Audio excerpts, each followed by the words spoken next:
Well, hello everybody. Welcome to a special video on arena hacks today. My name is Kyle Wagner.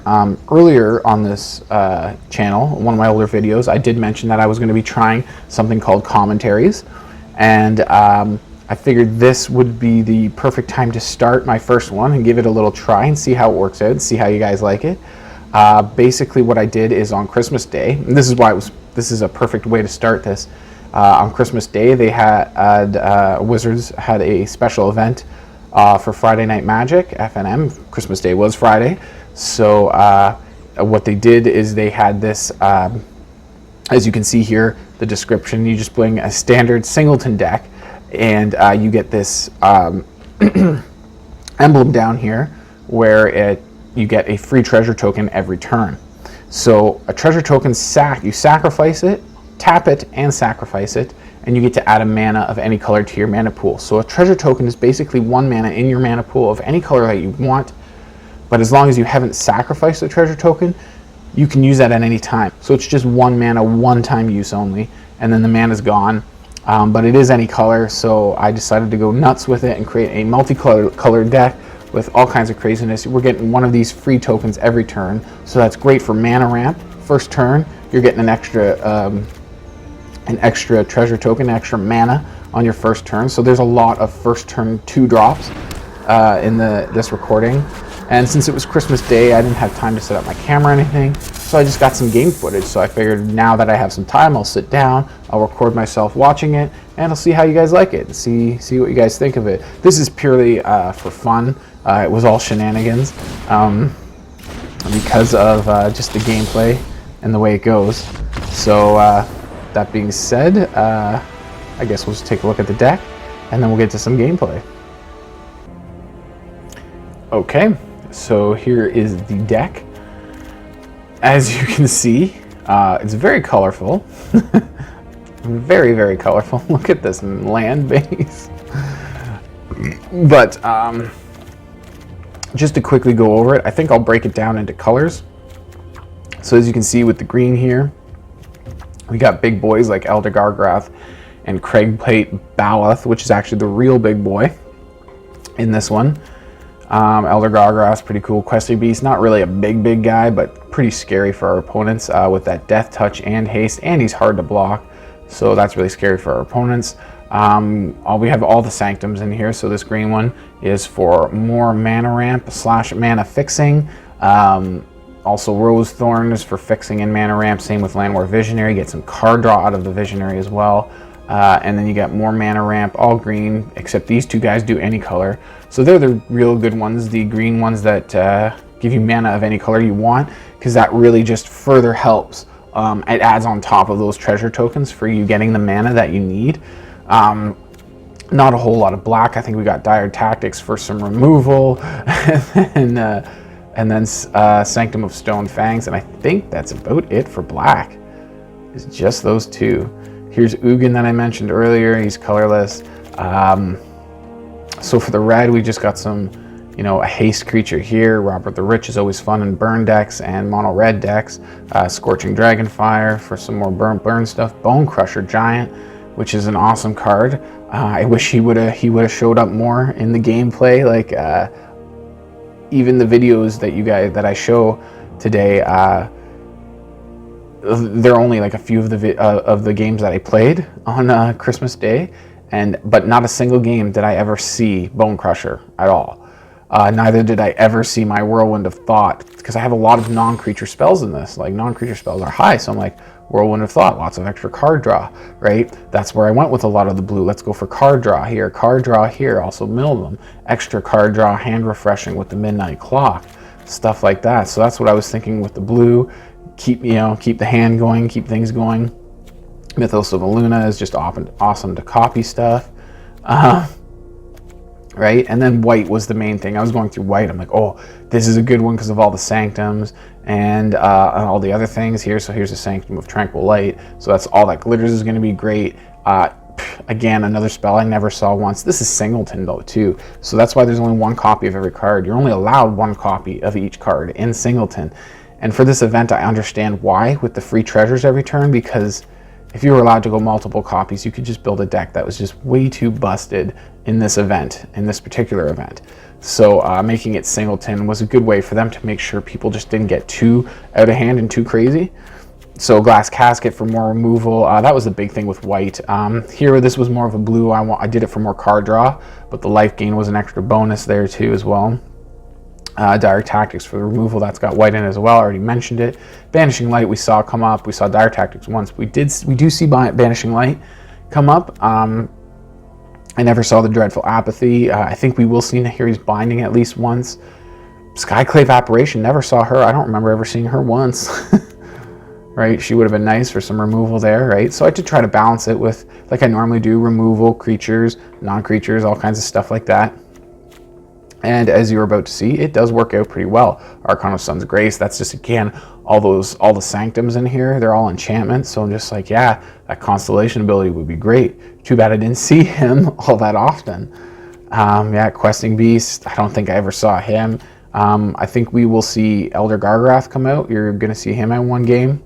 Craigplate Baloth, I think you guys are going to see him in at least one game. I know on Christmas Day he came out. I had him on the battlefield at least a few times, and it was just devastating for my opponent.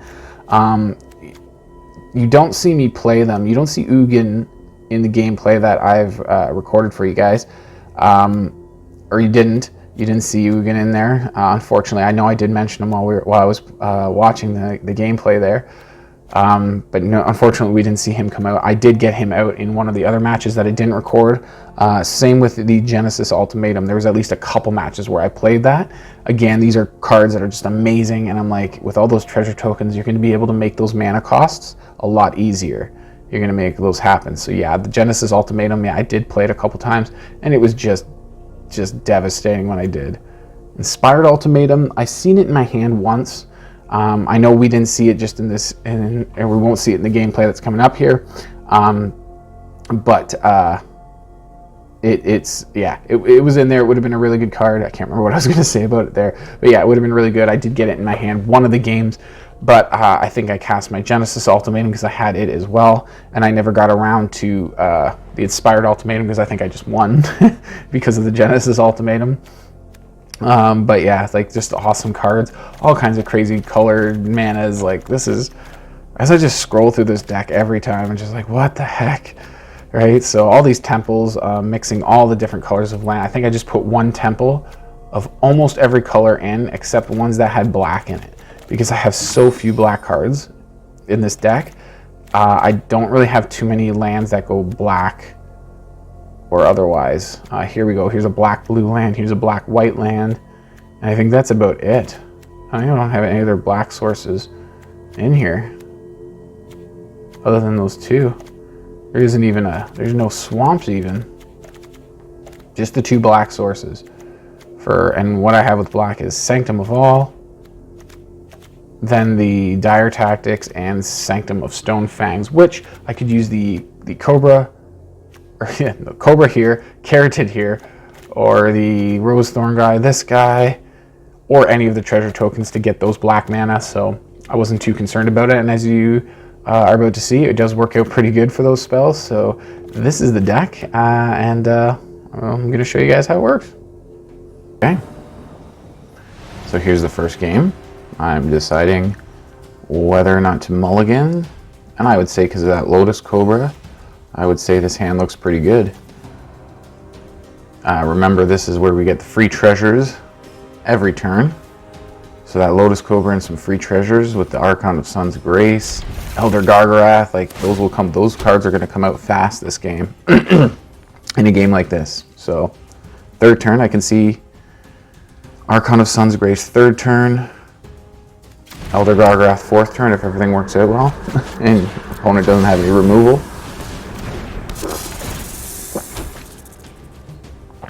So I do exactly that. Start with a Lotus Cobra. I played a red pathway there for mana, for red mana. So if I play a land, I get one from the Cobra plus the treasure.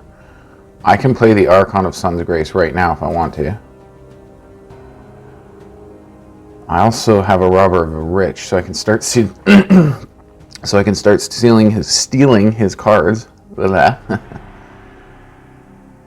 And I do take my time a bit with this deck. I mean, it's a weird deck. It's got like everything in it. It's a weird deck, so it was hard to make decisions on what am I going to play. Should I keep that land? I kept that land. Why did I keep that land? Oh, I guess I want to pay for Elder Gargarath without using treasure tokens. And I think that's why I didn't get the Archon of Sun's Grace just there, because I think I was going for not using my treasure tokens. And then I think I'm going to go with Archon of Sun's Grace next.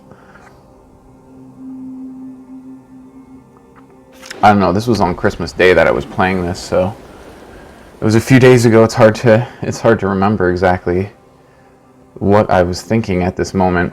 Although one thing I do remember is a lot of people were playing monocolored decks, like mono white. I run into a mono green deck, and they did very good. But it seemed weird to me, this event where you get these free treasure tokens every turn, and nobody's running other colors. Okay, this is taking a while. Okay. So it looks like he attacked. I didn't block. He gained his life. He was taking too long to decide there. So this is just a recording. I'm just playing it now and watching it with you guys, and obviously explaining what's going on as I do it. So now I definitely used a treasure token there to play the Gargarath. Things are getting scary for opponent now, though. Oh, he put a pacifism on my Robber of the Rich. Okay, I missed that. I might have skipped that when he was taking too long on his turn. I might have skipped past that when he put a pacifism on my Robber of the Rich, but there it is. So he takes another turn, he or she. Oh, I didn't realize their name. Look at that, Sabotage. Sabotage.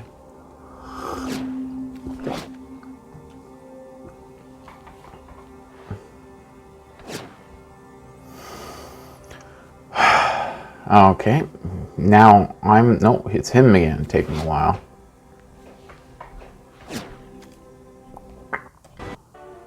Oh, and he just concedes, I guess. Yeah, he takes a while, and he's like, nope, I'm out of here. Alright, well, let's get to the next game then and see how that goes. I was just about to fast forward. I'm like, yeah, it's taking a while. What's going on here?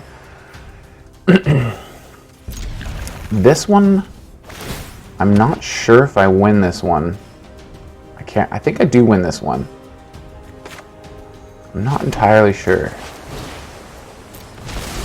So yeah, first turn Cobra again. That's usually a good start. Maybe I win this one. I feel like the games where I had a first turn Cobra, I usually won, I think. Unless opponent removes them right away. I think that's happened before. First turn Cobra and opponent just zap. Blows up my Cobra.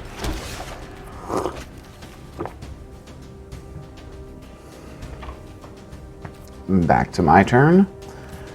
Well, I've only got the one tap land, so I play that. I can get mana out of the Cobra. I can then Fire Prophecy his guy there. Or I can go with a Carotid.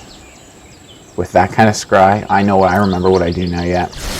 I go red mana from the Cobra, and then I do Fire Prophecy on his guy, and then I ditch the Mythos of Aluna. I think, yeah, there it goes. 2 blue mana. It was going to be hard to cast. Well, the 2 blue mana, I can get the second blue. I got 1 blue there. I can get the second blue from either a treasure or the Lotus Cobra. So I guess it wouldn't have been too bad to cast it. I figured there was no good target to copy, and I couldn't see one coming out anytime soon. I had another Nahiri's Binding for some removal on him stuff. I scryed, so I knew I had the Scorching Dragonfire coming. So that's why I ditched that Mythos, so I could draw into that Dragonfire that I knew was there. All the tap lands this game, look at that. Another tap land. That Lotus Cobra really makes up for it, though. You play a tap land, and your Lotus Cobra still gives you a mana for it. I'm getting a lot of jank this game. The only good thing I have is that Crag Plate Bala. in the removal. I've been getting a lot of removal, and I've been keeping my opponent at bay with said removal, and then still damaging him with my Cobra. Sorry, I feel very phlegmy today. My throat is constantly... I don't know what it is. Maybe it's more dampness in the air today. I had it a while back where I was just, my sinuses were all congested. I didn't feel sick, but like I was talking like this because my sinuses were so, but like the next day it was gone. I was fine. I never had any other symptoms. Totally fine the next day. I'm like, what was going on? It was a mild day though, and there was a lot of moisture in the air. I wasn't paying attention to what just happened there. Doesn't look like much. Yeah, he played his Beanstalk Giant. I got a treasure, played my Elysian Caryatid, smacked him for 2 again. I'm probably saving up for that Craig plate to kick the Craig plate Baloth there. So I got 4 lands, 3 treasures. I'll have 4 treasures now, so that's a total of, here we go, 5 lands, 4 treasures, plus a mana from the Lotus Cobra. That's enough, because it's 10 mana to play the Craig plate Baloth with its kicker cost, which is a 10-10 vigilance, 10-10 haste, hexproof. It's insane. But I play the branch loft pathway, doesn't matter which side I play it as, and get mana from the Cobra, sacrifice all my treasure tokens, and kick, here it goes, kick that Craig plate. Like, this is not all the token. Oh, I get to save a token, okay, a treasure token. And I swing in, and this point opponent's like, hexproof? Although his Shadow Spear can cut right through hexproof. It all depends on whether or not he has a spell that will take down a 10-10. He might have a ram through, so he can make his Beanstalk Giant do 6 damage, but that's not enough to kill him.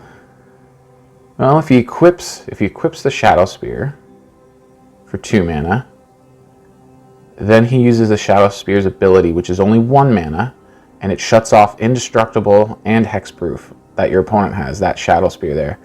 So he's reading his Shadow Spear. He must know he can do that. He can get through my Hexproof. He plays a weapon instead.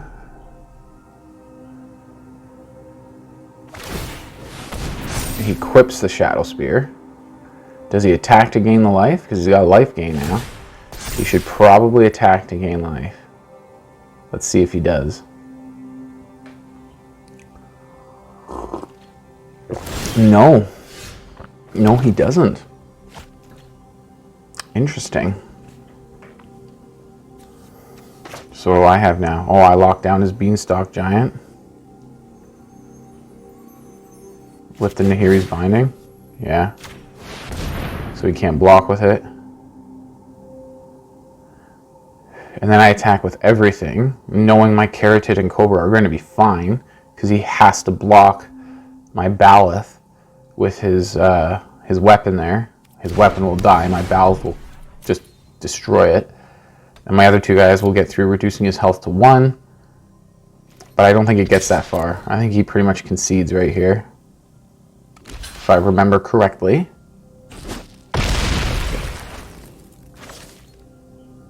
So he takes that guy. Okay. Do I play my Sanctum? I probably should.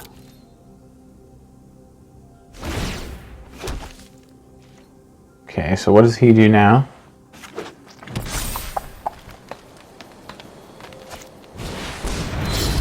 He gets that guy out. Okay. Cannot attack or block with his Beanstalk Giant. Okay, so he plays that. He probably hits that enchantment he's got on him. The Nahiri's Binding that I put there. Yeah, there it goes. So now he's free to attack and block with it.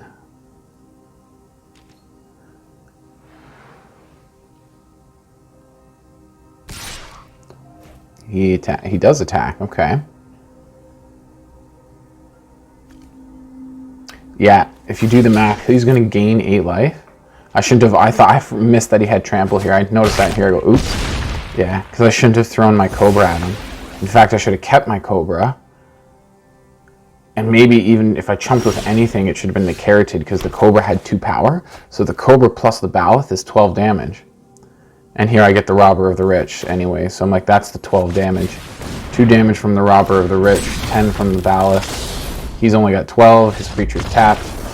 He concedes before I even get to combat. But let's just take a look at this game and the cards I play. Look at all that green ramp, the Baloth there. And here he's binding a double white spell. Like, where was it? All these red burn spells at the beginning. Scorching Dragonfire and like Fire Prophecy. Like, I just have to point this game out for a while. Like, and look at the Mythos of Luna in there too. I didn't play it. I ended up ditching it, but like, what a game. Like, burn spells, and here he's binding a bunch of green stuff, some blue stuff that I never played. Like, this deck is all over the place. That's what's really fun about events like this, when Arena puts on stuff like this. It's like you can just create crazy decks that are full of all kinds of shenanigans. Look at this, a Midnight Claw with a Questing Beast and a Sanctum of All and Archon of Sun's Grace all in one deck. Like, that's insane. That's crazy. I should stop moving, because then that bar, I try to point it out with the cursor, but then the little bar from VLC Media Player comes up. But look at that hand.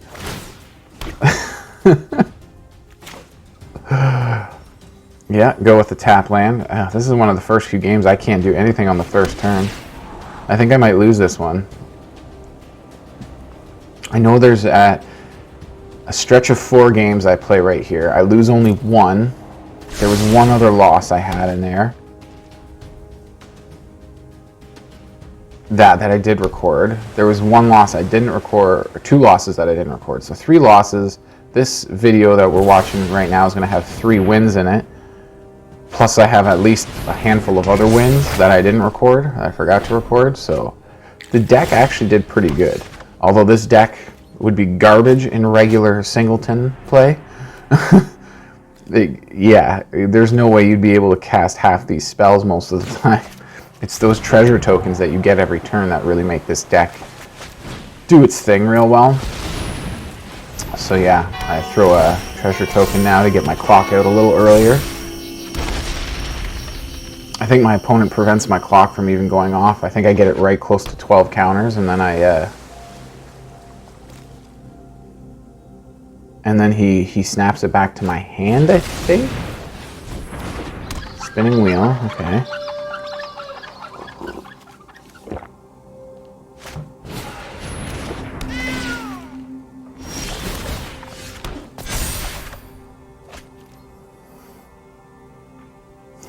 Too bad I didn't have more time. It was because it was on Christmas Day that this happened.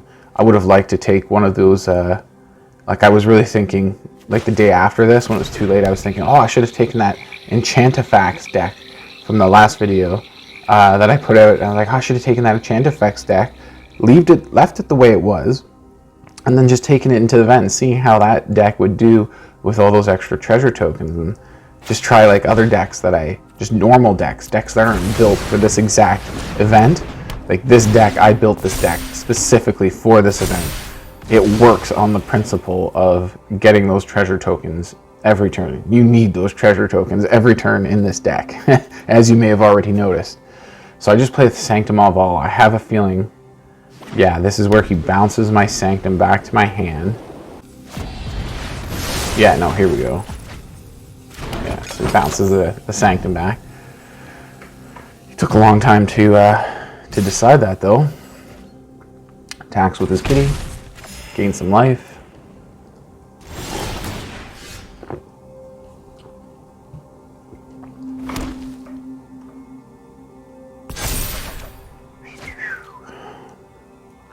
I get a Dire Tactics. I'm like, yeah, let's go with an Archon of Sun's Grace before I attempt to play my Sanctum of All again.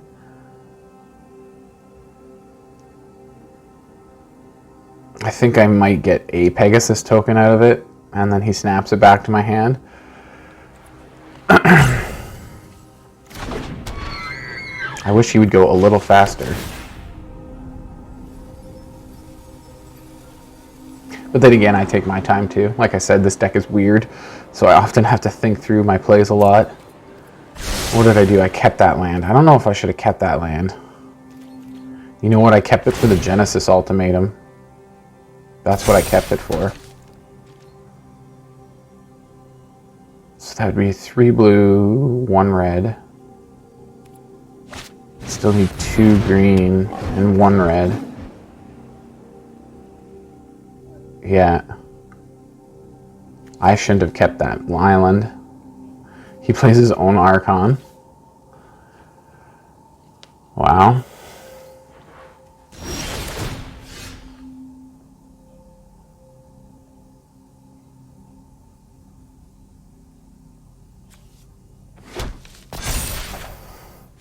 So I get my treasure token. It looks like I'm going to go with Sanctum of All again. Or maybe Dire Tactics on his Archon of Sun's Grace there. Probably a good idea. I would lose 4 health, I think. Yeah, creature's toughness. So I would lose 4 health, but I'd get rid of his Archon. So I go for it. Okay, good.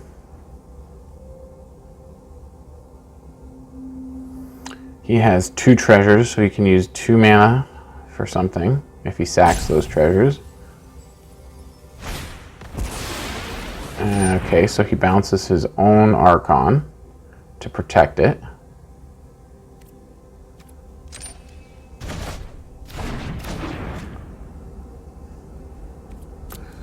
I should attack with mine to gain some life. Ooh. No attack? I must have made a mistake there. Why did I not attack with my Archon of Sun's Grace? And this is interesting too, watching my own gameplay. Later on, I see things and I go, why did I do that? What was I thinking? Like, it's kind of interesting when you watch your own gameplay back. You think totally differently when you're watching it the second time as opposed to when you're playing it through the first time. Yeah, you're just thinking totally differently. Yeah, it still bugs me that I didn't attack with my Archon. He can probably bounce that back to my hand now or something.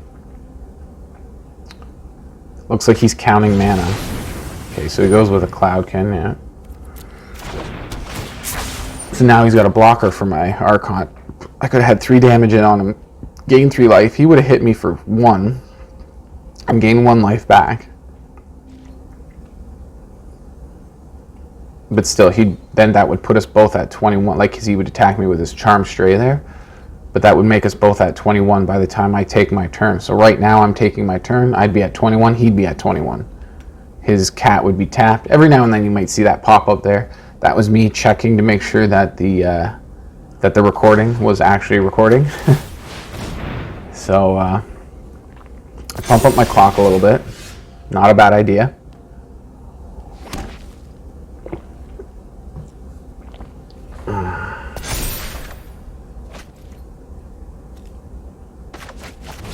Can I play him kicked? No. How much mana do I have? 2, 4, 5, 6, 7, 8. 2 mana short of playing it kicked. I should have just played him unkicked. You know, a 6/6 with haste and hexproof. You know, I think I'm just. I've seen a few misplays in this game already. So I go for this Sanctum of All again. Yeah, this is where he does the big one. He plays a spell that gets copied. If you control, he copies it once. If he controls an enchantment, he copies it again. If he controls an artifact, which he does. That stinging lionfish is an enchantment creature. He's got a bunch of artifacts there, so when he plays the spell, he gets to bounce something, then he gets to bounce something again, and then he gets to bounce something again. So I think he hits my Archon now, my Clock, and my Sanctum. I think he hits those 3 things. And then that's pretty much ended game for me because there's not much I can do after that. So here it is, Banish into Fable. He gets to copy it twice. So he plays the original spell plus 2 copies, and all it is just bouncing stuff, non-land permanents back to their owner's hand, right? Then I'm left with almost nothing, and his battlefield constantly, slowly weak creatures, but yeah, his battlefield just keeps growing and growing, and he keeps bouncing all my stuff back, so I have to keep regrowing my battlefield every time. So at what point do I just be like, this is silly, he's now taking everything from me? I get that. Yeah, I get the Mythos of Illuna, which is pretty useless right now. So I wonder how long it takes me to just... I play the clock and that... yeah, okay, I conceded in there. Yeah, he plays that. And I'm like, he's just, wow, okay. All the removal, all the control he needs. So I'm like, I'm done. Enough of this. Where's my cursor? Why is that bar stay? There it goes. Go away. Alright. First turn Cobra again. Love when I do that. Oh, this game I forgot to record right off the bat. So it looked like... Let's try to go back to where this game starts here. Yeah, so that's the end of the other game. Yeah, so... When do I concede? I concede right here. And then I think I just skip. And, yeah, right there. So this is where we are in the game. So I forgot to record the first bit of it. I think I just... No, I'm just taking my turn now, if you look at where my phase is. And I'm gaining life and draining life from my opponent. So he looks like he played a migration path on his second turn, sacrificed the 2 tokens, used his 2 lands and played a migration path, got 2 more lands tapped. I played 1 land and scryed. I would say I dropped my Cobra, judging by the mana color, I dropped my Cobra first turn, sacked my first turn token, treasure token. Second turn, I played one of these other tapped lands. I scryed. I used my Cobra to create black mana from playing the land, used the other land to play the Sanctum of Stonefangs. And now I'm taking my third turn. Yep. So that's what we've missed in this video because I forgot to hit that record button. If I do remember correctly, this match is pretty crazy and all over the place too. Like I'm playing red spells and blue spells and white spells and all kinds of craziness. Or maybe not. Maybe this is a short. There's one short game in here. Actually, the first one was pretty short too. I think one game is just really short because I just kick so much butt. No, maybe it's not this one. I don't know.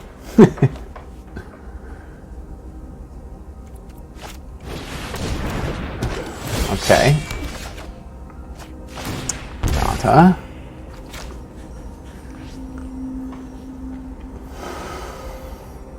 I didn't change my lands either. Look at my basic lands. They're so bland. No, not Kaldheim. Kaldheim's not out yet. What's that historic set that just came out recently? All the artifacts and vehicles. Oh, that's bugging me now. Kaladesh, that's it. Historic, it just came out on Arena, I should specify. It didn't just come out. It just came out on Arena. So I get in for 5 damage, 3 life gain. Things are looking pretty rough for my opponent. I'm down at 11 health already.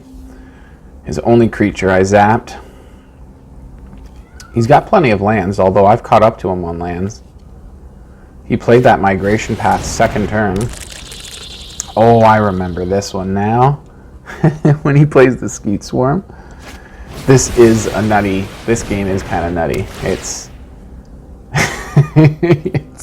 It kind of goes all over the place. I end up getting my own Skeet Swarm army against his Skeet Swarm army. I start building up more shrines, and it's like, there's just like green and blue taking control, and then there's like shrines, which is like all colors. So it's like, yeah, this match, I think I do some crazy stuff here.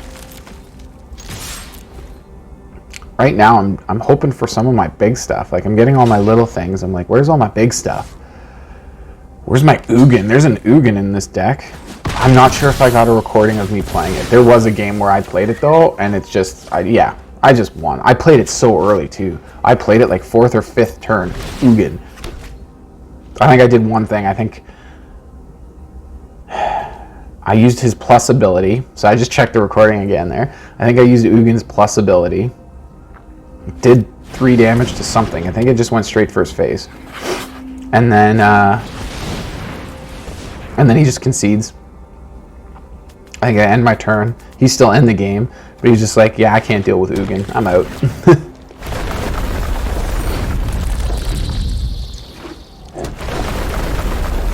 Yeah, this game goes on a little bit longer because he starts mounting a really good defense here. It's that Sanctum that saves me. That Sanctum, because it keeps pinging him for health and gaining me more health. So I think there's a certain point where he attacks me with a 14/14 creature with trample, and I just take it. I just don't block it. I think it was at 30. I think I get to 34 health when he does that. I just take it and I go back down to 20, and he's at 6 or 4 or something like that. But right now I'm a little worried because he's building up his Skewed Swarm, and I'm wondering what to do. And I'm thinking I use my Mythos of Aluna and copy his Skewed Swarm. That's what I'm thinking right now. And it looks like oh, I know what I'm doing. I'm having trouble with the mana. Yes, I'm taking forever because I'm trying to figure out, like, look at how it keeps highlighting my Land War Visionary. I'm like, I want to attack with my Land War Visionary. I want to gain life, or I want to use him as a blocker because he's got the life gain, right? So I'm like, why is it, like, look at the mana's right there in my mana pool, 2 blue, 2 white to pay the cost. Why does it keep wanting to tap my Visionary? And I figured out it's because of that green and red in the middle. If you look at the spell, if you play it with green red, and then you get the options right here. Here, let's just back up a few seconds. Right there. So you get your options right here. Pay with the normal mana cost or pay with this. So I click pay. That's why I ended up playing the spell, because I figured out, oh yeah, it's because of this right here. This red and green stuff. So that's why it keeps wanting to tap my Land War Visionary and this land, if you notice. So when I click pay with that, it just says okay, and then it uses what's in my mana pool just like that, and I copy the Skewed Swarm, no problem. So now I play my land, start making copies of my own Skewed Swarm. I think I play the Floral Hedron, why not? Yeah. And I don't attack with the Visionary, but I wanted him for defense because he's got that lifelink. Or do attack. Right. Because he'll kill his Scythe Cat. I still gain the life. His Scythe Cat's dead now, so he can't keep pumping him up with landfall. But he almost had, that was half of his health, and I would have gained another 3. Actually, I did gain that 3 in the end. Right, so it's probably a good idea for him to block with the Scythe Cat. But yeah, that just takes care of his Scythe Cat now. I'm still a little worried. I mean, I don't have anything really big going for me. He just played that Brontodon. I'm shaking in my boots right now, kind of a little bit when I was playing this like that. What am I going to do about that Brontodon? I'm not going to be able to build up my Skewed Swarm army fast enough to compete with his Brontodon. So I'm like, what am I going to do about that? So I'm like, I look at my health. I'm like, okay, he's got 5. I've got 34. So I count his lands at some point in here, and I count he's got 7 lands. So when the Brontodon attacks, it gets +X, where X is your number of lands you control. So this Brontodon is going to get +7 until end of turn. 2, 4, 6, 7 lands, yep. So that'll make it a 14/14. I'm like, okay. He attacks me. There's no point in blocking it. All I've got is 1/1s. It'll be a 14/14 with trample. So there's no point in blocking with a 1/1. Unless it's that 1 damage that will keep me alive for 1 more turn. Yeah, and then he plays that. And at this point, I'm just like, oh my god. No, now he's getting more blockers. He can put reach or trample on them. I was thinking he was going to put trample on it. He doesn't. He puts reach. I don't understand that decision. Why would you not put trample? That way he can block, or if I block, I need to block with 3 to block all the damage. Right? 3 of my 1/1 creatures, so. This is why I held off for that turn and took that 14 damage. I'm like, let's start digging for Shrine, see if I can get some Shrine ability. I already have 2 because I have the Sanctum of All and the black one. So this is Singleton. You're only allowed 1 copy of every card. So I only have 1 copy of each Shrine in this library. Now, I did get the Sanctum of All, but it allows you to dig for your other Shrines. As you can see, it took me a while to figure it out. But my plan was, I'm like, if I grab that white Sanctum, now I've got 3 Shrines. So the cost of that white Sanctum's ability is reduced by 3, so it's really cheap now. and I can start tapping down his stuff. So when he attacks me with his big rampaging Brontodon and stuff, I can just tap it down. What I didn't realize is that by simply surviving a few more turns with that Black Sanctum, which is now doing 3 damage to him, and I'm gaining 3 life every turn on my upkeep, it just did 2 damage? I think it just did 2 damage to him. No, it did 3, yeah. The Sanctum of All triggered. I got my White Sanctum. He was at 5 health. He lost 3. I gained 3, so I'm back up at 23. So it did trigger for 3. And next turn it will trigger for, it'll trigger for 4. Once I tutor something with the Sanctum of All, it'll do 4 damage to him and I'll gain 4 life. So yeah, and as you can see in the background here, I've been tapping out all those threatening creatures that are going to do lots of damage to me. He plays a Questing Beast. Creature card with lesser command put on the battlefield and check, so we got that one. Okay, it's got Summoning Sickness, so I'm not afraid of it. The Questing Beast, I'm like, I don't want that attacking me. Even though it doesn't matter, it's only 4 damage, and I'm at 23 health. So it doesn't matter. So I use this moment here, I'm like, let's tap down that Questing Beast. Boom. Now the Questing Beast can't attack. This is why I grabbed that White Sanctum. And this is what's up with this game. This is what I was saying earlier. This is a nutty game. Look at my colors of land. Look at the Staggering Insight was on Landwar Visionary, Elysian Caryatid, a swarm of scutes that weren't even mine. Like, what was that game? All right, so that's the end of it. Yeah, we'll get to the wrap up in a second, but that game, right? Like, that last game there, I wish I could look through the graveyard. I kind of have to just rewind. So I had a Lotus Cobra. When did I get that? First turn? Okay, yeah, it looks like it. Oh, right, I did. I got it first turn, then I did that Sanctum, which would have been pinging him away all game.